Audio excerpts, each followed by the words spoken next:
Brian with BAM, Being Anxious Me. So, last video we were talking about being present and anything that we accept, we project. We're talking about relationships and how sometimes we use relationships to fill in voids. Sometimes we have this fear of lack that we'll never be loved or that we're going to die alone. We're always questioning things, and you also have to question whether your passion is coming from a true place or is it out of some need. And there's nothing wrong with that because it's a human tendency to lust, to desire, to need, to want. Could it be porn? Sometimes you have individuals that will watch porn. They have no trouble going through the motions of their days. If anything adds more to the passion. And it's very interesting to understand that pornography basically conditioned us socially to want things here and there, right? Because we're living in a fast society and we're always trying to move forward. We're always trying to develop ourselves, but honestly, it's counterproductive after a while. So, it becomes this like give and take kind of thing. Like, I'll give you something if you just reciprocate. I just want you to stop being mad at me. Stop arguing. Yeah, I agree with you. But, I feel like I'm just above all this, and this is childish. This can come from a deeper misunderstanding of ourselves. So we live in a patriarchal society that mostly what is controlling a lot of the resources that we have is men, right? So you understand this. You have men that are on top, trying to be dominant, the dominant group. What it takes to be a leader, you have to know when you're questioned that you are right. Because as soon as you question yourself, then you're not leading by example. Because how are you going to lead people that are uncertain if you're not certain? Over time, we have to have this ability to affirm ourselves. And mostly how this is possible is by our fathers are the ones that give us the affirmation into our sexual identity. We're social sexual beings. Same way that we understand ourselves, this is who we are socially as well.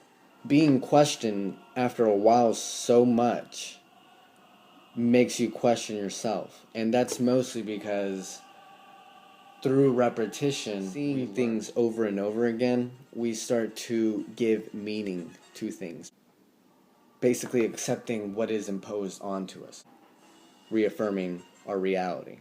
What Leanne Payne in The Crisis of Masculinity said was that an automatic and serious consequence of man's failure to be affirmed in his masculinity is that he will suffer from low self-esteem. Men who are unable to fully accept themselves lose one degree of another the power to act as father, as husband, and leader.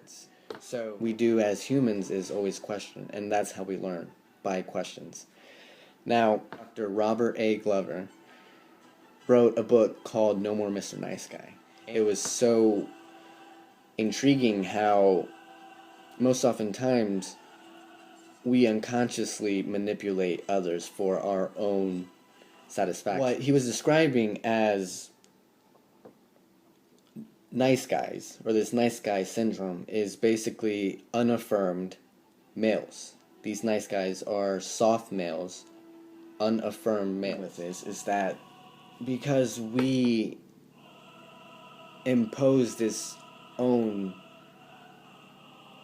fear or lack of self-esteem that we have with ourselves, we impose it to others that will question our masculinity.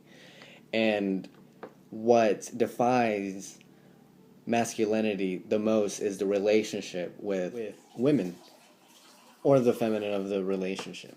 So you have porn, and what porn has basically done is condition us. Living in a fast society because we want things right then and there, right? I can't wait, I'm impatient. So what porn does is basically gives us the visual stimulus, the stimulus of being around, whatever sex it is.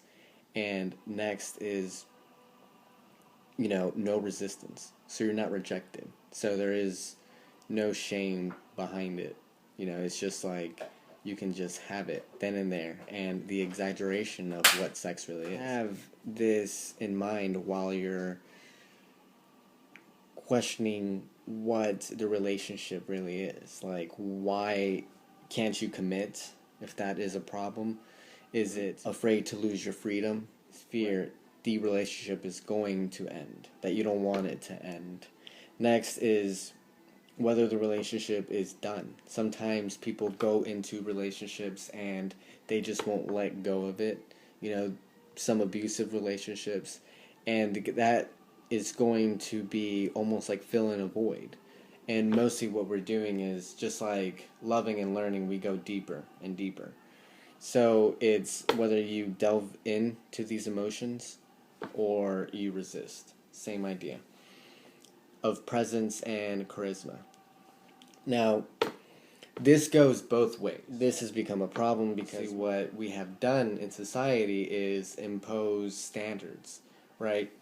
The standard of looking good or being something is placed upon you. So we basically take that in, and since we see it over and over again, because it's in repetition, we learn that that's exactly what we need to do. We both feel objectified at the same time. Trying to understand each other, you have to understand yourself first, right? Because that way you can communicate the best way you want to communicate.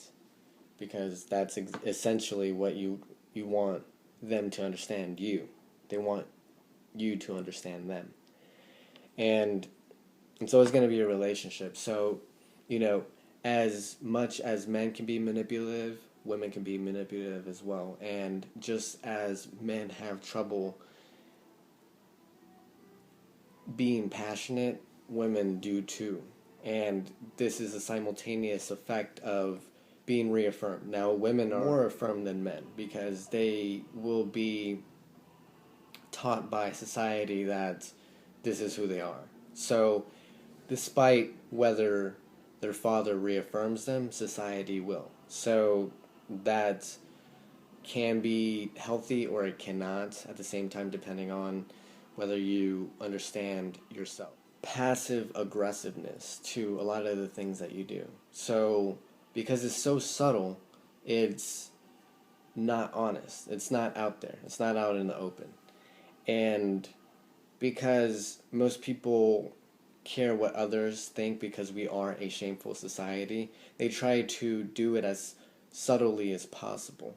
And then sometimes when they don't receive what they want, they'll do it by other means, which means that they'll manipulate the situation to their benefit so they can gain what they want. And this is out of frustration sometimes because we don't know who we are and we try to seek external gratification to reinforce our own self-belief that this is who we are. Males are questioned more than women, right?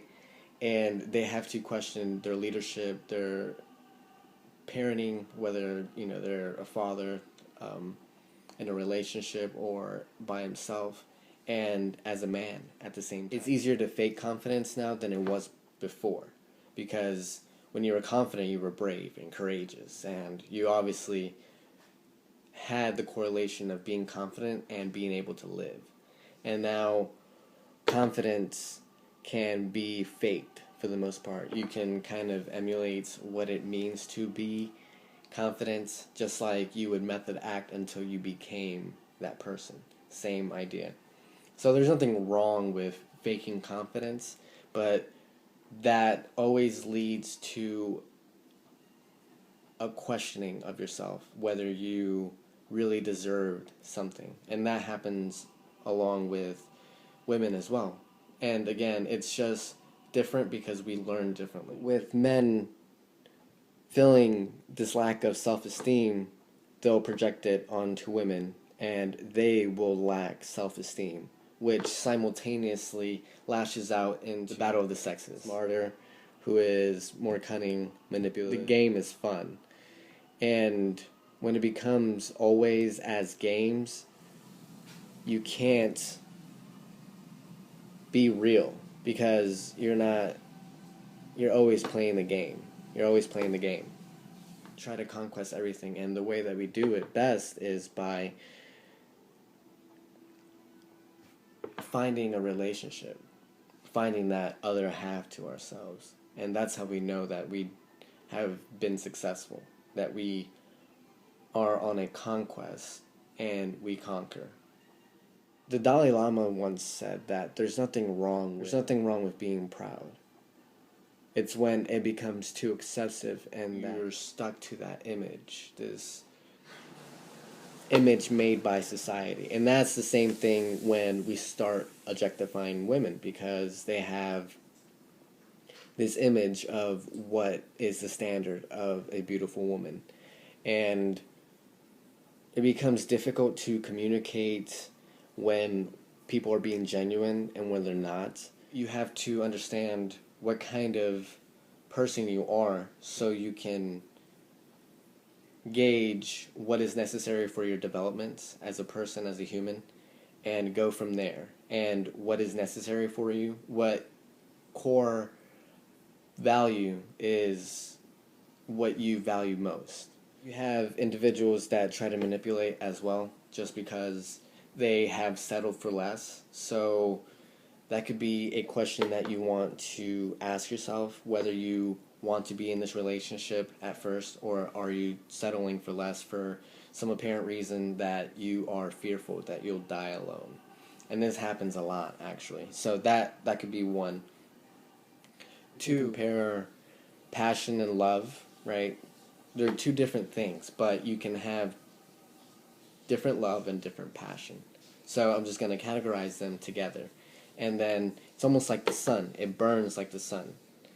And the sun will beam light, and it'll be very intense in one area, and then it won't in another. And that's how we have different loves for other people. And you can also understand this in how you have parents, because they love their children differently. So you can love people differently.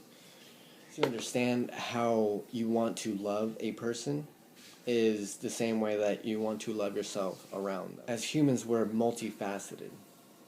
And we have different perspectives of different things, and that's because we have different understandings. And we can reach different value systems through these understandings. So, as soon as we understand what our value system is, we can go deeper and know it spiritually, through our environment, through our identity, and through our beliefs. And this makes it easier for us to communicate what we're trying to say. So that way, we can communicate what we want. The difference between having, superficial relationships and very deep-rooted ones. So how do we do this? Now, you can cut off porn. It has been shown to be an inhibitor of anxiety, boredom, discomfort. Question where you think that's actually coming from. That'll make it easier when you do meet people, how you want to communicate what you want. And being able to do that is sexy in itself. It takes two to tango, right? So you have to have your partner do it as well. This is not going to be a one-man effort. As long as you are able to be true to yourself, you'll be able to be true to your partner. And the most important thing is to be radically honest. And this is going to be very difficult because, truth hurts. Remember, you're not trying to change your partner. You have to accept them for who they are. It allows you to gauge if you want to be with this person, right? Because they're not going to change. So all you can do is show more of yourself so they can show more of themselves, if there's anything deeper than that. Superficial level. Always remember that there's always going to be a need to reaffirm ourselves within society. And this has to come from us being okay with ourselves in society. So the blame that porn gets is basically us blaming them for being confident. So the next video that will follow up this is going to be reinitiating the passion. After you've done these steps of asking whether you are willing to be in a relationship with this person, that you're not doing it for selfish benefits, for a fear of lack or fear of death, of being alone, you're still not ready to commit, that you still want to hold on to your freedom, and whether you're trying to avoid something that has to do with your deep inner issues. So once you've done that, we'll be able to continue on and work on what it is that you need to reinitiate that passion within the relationship, if you're willing to do that. This is going to take a lot of affirmations, and we will basically recondition our minds because of the fast society that we live in, and of course the conditioning that a lot of stimulus brings us. Because of our anxiety, we cannot perform, so we start to basically think that there's something wrong with us or something wrong with our partner because we can't perform. So guys, I'm out and about what I just talked about. Peace.